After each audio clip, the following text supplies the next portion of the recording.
खेल मंत्री राणा गुरमीत सोढी ने केंद्र से किसानों के हित में खेती कानून वापस लेने की मांग की है। उन्होंने कहा है कि जब किसान ही यह कानून नहीं चाहते तो केंद्र को इन्हें वापस ले लेना चाहिए। वह लुधियाना में एक निजी समारोह के दौरान पत्रकारों से बातचीत कर रहे थे। सोढी ने कहा कि कांग्रेस पार्टी किसानों के साथ है। उन्होंने कहा कि केंद्र सरकार को किसानों के हित में खेती कानून वापस लेने चाहिए, जिसके खिलाफ वे आंदोलन कर रहे हैं। इसी तरह सोढी ने दिल्ली में धरने पर बैठे लुधियाना से सांसद रवनीत सिंह बिट्टू और अमृतसर से गुरजीत औजला को लेकर कहा कि कांग्रेस पार्टी हर स्तर पर खेती कानूनों के खिलाफ संघर्ष कर रही है, जबकि उन्होंने पंजाब में खेलों को प्रोत्साहित करने हेतु राज्य सरकार की ओर से किए जा रहे कार्यों के बारे में भी बातचीत की। इसी तरह बॉलीवुड कलाकार धर्मेंद्र देओल की ओर से खेती कानूनों का विरोध करने, जबकि गुरदासपुर से भाजपा सांसद सनी देओल द्वारा उनका समर्थन करने को लेकर सोढी ने कहा कि धर्मेंद्र एक किसान के बेटे हैं, जबकि सनी देओल की कोई पार्टी के चलते मजबूरी हो सकती है। Desk report, Janhitaishi news. देखो, प्रदर्शन जिहड़ा है वो तो चलेगा ही। प्रदर्शन जिहड़ा है वो सही है।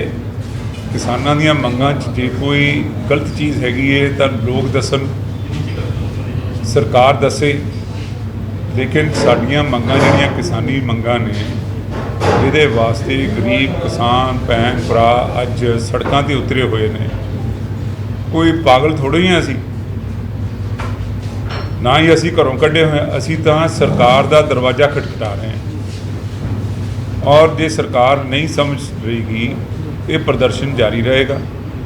और उहदे च देखो बहुत सारियां संस्था ने जिहड़ियां सहूलतां दे रही ने, टेंट लग रहे ने, खाने का लंगर का प्रबंध हो रहा है। NRIs मैनू रोज़ टैलीफोन करते हैं, हैल्थ केयर वास्ते उत्थे असी उन्हां दी मदद मंगी हुई है। असी उन्हां दी मदद होर थावां ते भी मंग रहे हैं भी टेंट भी भिजवाओ, होर चीज़ां भी जिहड़ियां ने। लेकिन इस चीज़ नूं सरकार, सेंट्रल गवर्नमेंट, BJP नूं समझना पएगा कि इनू जल्दी तो जल्दी डिफ्यूज़ किया जाए, क्योंकि ये नैशनल लॉस हो रहा, ये नेशन का नुकसान हो रहा, ना कि किसी एक इंडिविजुअल पार्टी। ये पार्टी का कोई मकसद नहीं। कांग्रेस, अकाली दल, आम आदमी पार्टी, BJP भी उपरों कह रही है, क्योंकि उन्होंने पार्टी का डिक्टेट है। लेकिन BJP दे जिहड़े अंदरले पासे भी BJP च भी किसान ने। कोई ये नहीं है कि BJP किसानी नूं नहीं जानती। ये तो सिर्फ एक गलत जिहड़ा हैगा एक कानून जिहड़ा है उन्होंने लियांदा, इनू एकदम वापस लेना चाहिए। सर, ये भी कहा जा रहा है कि ये कानून किसी वेले कांग्रेस की मनमोहन सिंह सरकार ने ही बनाया सी, उन्होंने तो पास नहीं होया क्योंकि उन्होंने को मेजोरिटी नहीं सी, इन्होंने को मेजोरिटी सी, इन्होंने आके पास करता। देखो, बहुत सारे जो सरकारां आउंदियां ने, बहुत सारे आइडियाज़ आउंदे ने, बहुत सारिया चीज़ां सजैशन होंदियां ने।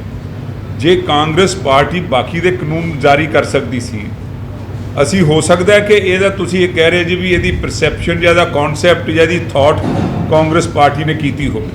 लेकिन नाल ये भी देख लो भी सुषमा स्वराज की भी वायरल हुई है, होरां ने भी की है, मोदी साहब की भी गल है कि ये कानून गलत है।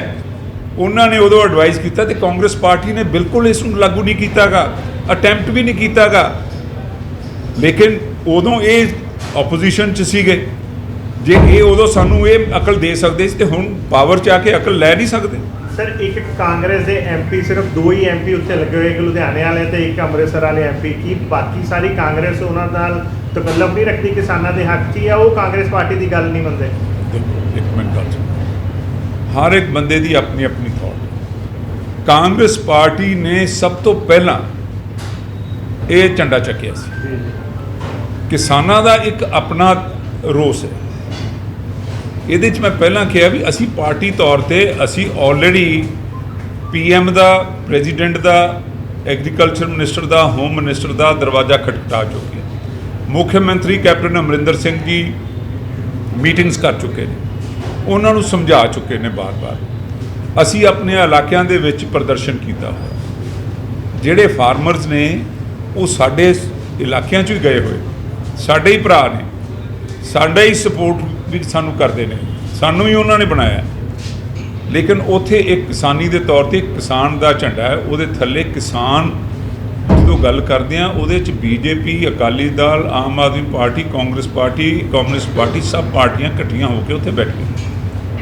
ਸੋ ਜੇ ਉੱਥੇ ਕੋਈ ਇੰਡੀਵਿਜੂਅਲ ਤੌਰ ਤੇ ਗਿਆ ਹੈਗਾ, ਉਹ ਆਪਦੀ ਮਨਸ਼ਾ ਲੈ ਕੇ ਗਿਆ, ਕੋਈ ਅਰਜ਼ ਨਹੀਂ, ਉਹ ਵੀ ਕਿਸਾਨ ਨੇ, ਕੋਈ ਅਰਜ਼ ਨਹੀਂ ਜਾਣ 'ਚ। ਸਰ ਇੱਕ ਪੰਜਾਬ ਦੇ ਵਿੱਚ ਸਪੋਰਟਸ ਤੇ ਲੈ ਕੇ ਬੜਾ ਇਸ ਸਮੇਂ ਗੇਮਾਂ ਕਹਿੰਦੀਆਂ, ਪੰਜਾਬ ਸਪੋਰਟਸ ਨੂੰ ਬਹੁਤ ਪ੍ਰਮੋਟ ਕਰ ਰਿਹਾ, ਖਾਸ ਕਰਕੇ ਲੁਧਿਆਣੇ ਦੇ ਭਾਰਤ ਭੂਸ਼ਣ ਆਸ਼ੂ ਜੀ ਮੰਤਰੀ ਜੀ, ਉਹਨੂੰ ਬੜੀ ਮੋਟੀਵੇਸ਼ਨ ਲੱਗੇ ਹੋਏ ਹੈ। ਇੱਕ ਇੱਥੇ ਉਹ ਵੀ ਬਣ ਰਿਹਾ, ਸਟੇਡੀਅਮ ਵੀ ਬਣ ਰਿਹਾ, ਬਹੁਤ ਸਾਰੀਆਂ ਖੇਲਾਂ ਨੂੰ ਵੀ ਉਹਨੂੰ ਸ਼ਾਰਟ ਲਿਸਟ ਕੀਤਾ ਗਿਆ। ਉਹਦੇ ਬਾਰੇ ਤੁਹਾਡਾ ਕੀ ਕਹਿਣਾ? ਅਸੀਂ ਕਰ ਰਹੇ ਹਾਂ ਜੀ, ਮੇਰਾ ਇਹ ਐਂਡੇਵਰ ਹੈ ਕਿ ਅਸੀਂ ਸਾਡੀਆਂ ਹੁਣ ਓਲੰਪਿਕਸ ਖੇਡਾਂ ਜਿਹੜੀਆਂ ਨੇ ਉਹ ਜੁਲਾਈ 2021 'ਚ ਹੋਣੀਆਂ, 2021 'ਚ, ਜੀ, ਔਰ ਉਹਦੇ ਵਿੱਚ ਅਸੀਂ ਆਪਣੀਆਂ ਟੀਮਾਂ ਤਿਆਰ ਕਰ ਰਹੇ ਹਾਂ ਜੀ।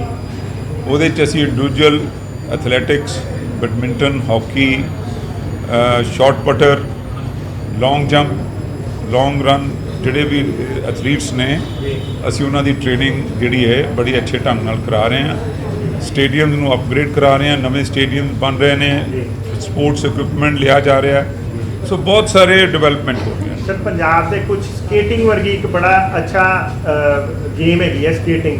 ਲੁਧਿਆਣੇ ਤੋਂ ਦਾ ਸਟੇਡੀਅਮ ਵੀ ਹੈਗਾ, ਪਰ ਸਕੇਟਿੰਗ ਦੇ ਜਿਹੜੇ ਪਲੇਅਰਸ ਹੈ ਉਹਨਾਂ ਨੂੰ ਵਿੱਚ ਵਿਚਾਲੇ ਆ ਕੇ ਰੁਕਣਾ ਪੈ ਜਾਂਦਾ, ਉਹਨਾਂ ਨੂੰ ਆਪਣੀ ਗੇਮ ਚੇਂਜ ਕਰਨੀ ਪੈ ਜਾਂਦੀ ਹੈ। ਉਹ ਕਹਿੰਦੇ ਕਿ ਸਾਨੂੰ ਪੰਜਾਬ ਸਰਕਾਰ ਵੱਲੋਂ ਕੋਈ ਉਹਦੀ ਸਪੋਰਟ ਨਹੀਂ ਮਿਲ ਪਾਉਂਦੀ ਸਕੇਟਿੰਗ ਨੂੰ, ਇੱਕ ਪਰਟੀਕੂਲਰ ਸਕੇਟਿੰਗ ਨੂੰ, ਔਰ ਬੱਚਿਆਂ ਦੇ ਫਿਊਚਰ ਨਾਲ ਖਿਲਵਾੜ ਹੁੰਦਾ ਕਿਉਂਕਿ ਉਹਨਾਂ ਨੂੰ ਉਸ ਐਜ਼ ਏ ਉਹਨੂੰ ਅਸੈਪਟ ਕਰਕੇ ਸਕੇਟਿੰਗ ਨੂੰ ਐਜ਼ ਏ ਖੇਡ ਅਸੈਪਟ ਕਰਕੇ ਉਹਨਾਂ ਨੂੰ ਨੌਕਰੀਆਂ ਤੱਕ ਵੀ ਨਹੀਂ ਮਿਲਦੀਆਂ ਜਿਵੇਂ ਬਾਕੀਆਂ 'ਚ। ਦੇਖੋ ਕੋਈ ਬੱਚਾ ਮੇਰੇ ਕੋਲ ਜਿਹੜਾ ਸਕੇਟਿੰਗ, ਅਸੀਂ ਹਰ ਸਪੋਰਟਸ ਜਿਹੜੀ ਹੈ ਸਾਡੇ ਕੋਲ ਮੋਰ ਦੈਨ 30 ਸਪੋਰਟਸ ਨੇ ਜੀ, ਜਿਹੜੀਆਂ ਫਿਰ ਉਹਦੇ 'ਚ ਪ੍ਰਾਇੋਰਟੀ ਸਪੋਰਟਸ ਨੇ। ਜੀ, ਇਹ ਪ੍ਰਾਇੋਰਟੀ ਸਪੋਰਟਸ 'ਚ ਨਹੀਂ ਹਾਂ, ਨਹੀਂ ਹੈਗੀ, ਹੈਗੀ। ਲੇਕਿਨ ਰੈਕਗਨਾਈਜ਼ਡ ਹੈ। ਬਿਲਕੁਲ। ਸੋ ਐਸੀ ਕੋਈ ਗੱਲ ਨਹੀਂ, ਜਿਹੜੇ ਕੋਈ ਬੱਚੇ ਤੁਹਾਡੀ ਨਜ਼ਰ 'ਚ ਆਉਂਦੇ ਉਹਨਾਂ ਨੂੰ ਮੇਰੇ ਕੋਲ ਭੇਜੋ, ਅਸੀਂ ਉਹਨਾਂ ਨੂੰ ਸਪੋਰਟ ਕਰਾਂਗੇ, ਉਹਨਾਂ ਨੂੰ ਨੌਕਰੀਆਂ ਵੀ ਦਵਾਵਾਂਗੇ, ਉਹਨਾਂ ਦੀ ਟ੍ਰੇਨਿੰਗ ਵੀ ਕਰਵਾਵਾਂਗੇ। ਸਾਡੀ ਅਪਰੋਚ ਤਾਂ ਤੁਹਾਡੇ ਤੱਕ ਹੈਗੀ, ਉਹ ਹਾਂ। ਬੱਚਿਆਂ ਦੀ ਨਹੀਂ ਪਹੁੰਚ ਪਾਉਂਦੀ। ਤੁਹਾਡੇ ਤੱਕ ਤਾਂ ਬੱਚੇ ਦੀ ਅਪਰੋਚ ਹਾਂਜੀ, ਹੈ, ਹਾਂਜੀ, ਤੁਸੀਂ ਮੇਰੇ ਕੋਲ ਲੈ ਆਓ, ਚਲੋ ਜੀ, thank you। They are most welcome. Badminton ਮੇਰੀ ਕੋਠੀ ਅੱਧੀ ਰਾਤੀ ਵੀ ਕੋਈ ਆਏ, ਕੋਈ ਸਪੋਰਟਸਮੈਨ ਆਵੇ, ਸਭ ਤੋਂ ਪਹਿਲਾਂ ਉਹਨੂੰ ਜੀ ਆਇਆਂ ਕਿਹਾ ਜਾਂਦਾ। ਸਰ ਇੱਕ ਪੰਜਾਬ ਧਰਮਿੰਦਰ ਦਿਓਲ ਜੀ ਨੇ ਬਿਆਨ ਦਿੱਤਾ, ਉਹਨਾਂ ਨੇ ਕਿਹਾ ਹੈ ਕਿ ਕਿਸਾਨਾਂ ਦਾ ਜਿਹੜਾ ਮਾਮਲਾ ਉਹ ਹੱਲ ਹੋਣਾ ਚਾਹੀਦਾ। ਤਾਂ ਲੱਗਦਾ ਕਿ ਬੀਜੇਪੀ ਦੇ ਉਹਨਾਂ ਦੇ ਬੇਟਾ ਰਿਪਰੈਜ਼ੈਂਟ ਕਰਦਾ, ਉਹਨਾਂ ਦੀ ਵਾਈਫ, ਤੇ ਉਹਨਾਂ ਨੇ ਅਜਿਹਾ ਬਿਆਨ ਤੁਸੀਂ ਗਲਤ ਚੀਜ਼ ਕਰ ਰਹੇ ਹੋ। ਧਰਮਿੰਦਰ ਵੀ ਇੱਕ ਕਿਸਾਨ ਦਾ ਬੇਟਾ ਹੈ। ਕਿਸਾਨ ਦਾ ਮਤਲਬ ਇਹ ਹੈਗਾ ਕਿ ਜਿਹਦੇ ਪੁਰਖਾਂ ਨੇ ਜ਼ਮੀਨ ਵਾਹੀ ਹੈ, ਜ਼ਮੀਨ 'ਚੋਂ ਪੈਦਾਵਾਰ ਲਈ ਹੈ, ਉਹ ਕਿਸਾਨ ਹੈ। ਮੈਂ ਪਹਿਲਾਂ ਕਹਿ ਚੁੱਕਿਆ ਵੀ ਬੀਜੇਪੀ ਦੇ ਵਿੱਚ ਵੀ ਕਿਸਾਨ ਨੇ, ਲੇਕਿਨ ਹੋ ਸਕਦਾ ਉਹਨਾਂ ਦੀ ਮਜਬੂਰੀ ਹੈ ਕਿਉਂਕਿ ਪਾਰਟੀ ਤੌਰ ਤੇ ਉਹਨਾਂ ਨੇ ਫੈਸਲਾ ਇੱਕ ਲੈ ਲਿਆ ਹੈ ਤੇ ਉਹਨੂੰ ਨਗੇਟ ਕਰਨਾ, ਉਹ ਉਹਨਾਂ ਦਾ, ਉਹ ਆਪਣੇ ਆਪ ਨੂੰ ਡਿਸਪਲਿਨ ਸਮਝਦੇ ਨੇ ਜਾਂ ਉਹਨਾਂ ਦੀ ਪ੍ਰੈਫਰੈਂਸ ਹੈ। ਲੇਕਿਨ ਜਿਹੜੇ ਬੀਜੇਪੀ ਦੇ ਕਿਸਾਨ ਯੂਨਿਟਸ ਨੇ ਜਾਂ ਜਿਹੜੇ ਕਿਸਾਨ ਬੰਦੇ ਨੇ, ਉਹ ਵੀ ਇਸ ਚੀਜ਼ ਨੂੰ ਮੰਨਦੇ ਨੇ ਵੀ ਜਿਹੜੇ ਕਿਸਾਨਾਂ ਦਾ ਰੋਸ ਹੈ ਉਹ ਠੀਕ ਰੋਸ ਹੈ। ਤੇ ਦੇਖੋ ਪੰਜਾਬ ਬੈਡਮਿੰਟਨ ਐਸੋਸੀਏਸ਼ਨ ਦਾ ਇਲੈਕਸ਼ਨ ਜਿਹੜਾ ਹੁਣ ਹੋਇਆ ਸੀ, ਭਾਰਤ ਭੂਸ਼ਣ ਆਸ਼ੂ ਪ੍ਰਧਾਨ ਚੁਣੇ ਗਏ, ਲੇਕਿਨ ਹਾਈ ਕੋਰਟ ਨੇ ਅੱਜ ਉੱਥੇ ਸਟੇ ਲਾਤਾ ਕਿ ਜੋ ਪ੍ਰਸ਼ਾਸਨ ਨੇ ਇਲੈਕਸ਼ਨ ਕਰਾਇਆ, ਪ੍ਰਸ਼ਾਸਨ ਨੂੰ ਸਭ ਨੌਲੇਜ ਨਹੀਂ ਸੀ ਕਿ ਹਾਈ ਕੋਰਟ 'ਚ ਕੇਸ ਚੱਲ ਰਿਹਾ ਸੀ। ਦੇਖੋ ਇਹ ਕੋਰਟ ਦਾ ਮਸਲਾ ਹੈ, ਮੈਂ ਜਦ ਤੱਕ ਇਹਦੀ ਪੂਰੀ ਸਟੱਡੀ ਨਾ ਕਰ ਲਵਾਂ ਮੈਂ ਇੱਥੇ ਕੋਈ ਟਿੱਪਣੀ ਨਹੀਂ ਦੇ ਸਕਦਾ। ਸਰ ਸਨੀ ਦਿਓਲ ਵੱਲੋਂ ਹਾਲੇ ਤੱਕ ਕੋਈ ਬਿਆਨ ਨਹੀਂ ਆਇਆ, ਉਹਨੂੰ ਕਿਵੇਂ ਦੇਖਦੇ ਕਿਸਾਨਾਂ ਦਾ? ਦੇਖੋ ਇਹ ਤਾਂ ਸਨੀ ਦਿਓਲ ਕੋਲ ਪੁੱਛੋ ਤਾਂ ਉਹ ਬੈਟਰ ਹੈ, ਮੈਂ ਸਨੀ ਦਿਓਲ ਦੇ ਢਿੱਡ 'ਚ ਕਿਵੇਂ ਵੜ ਸਕਦਾ। ਮੈਂ ਤਾਂ ਇਹ ਕਹਿ ਸਕਦਾ ਵੀ ਜਿਹੜੀ ਕਿਸਾਨੀ ਇਸ ਵੇਲੇ ਮੈਦਾਨ 'ਚ ਉਤਰੀ ਹੋਈ ਹੈ ਜਾਂ ਜੋ ਕਿਸਾਨ ਡਿਮਾਂਡ ਕਰ ਰਹੇ ਨੇ ਉਹ ਜਾਇਜ਼ ਹੈ ਔਰ ਉਹ ਪੂਰੀਆਂ ਕੀਤੀਆਂ ਜਾਣ। Thank you.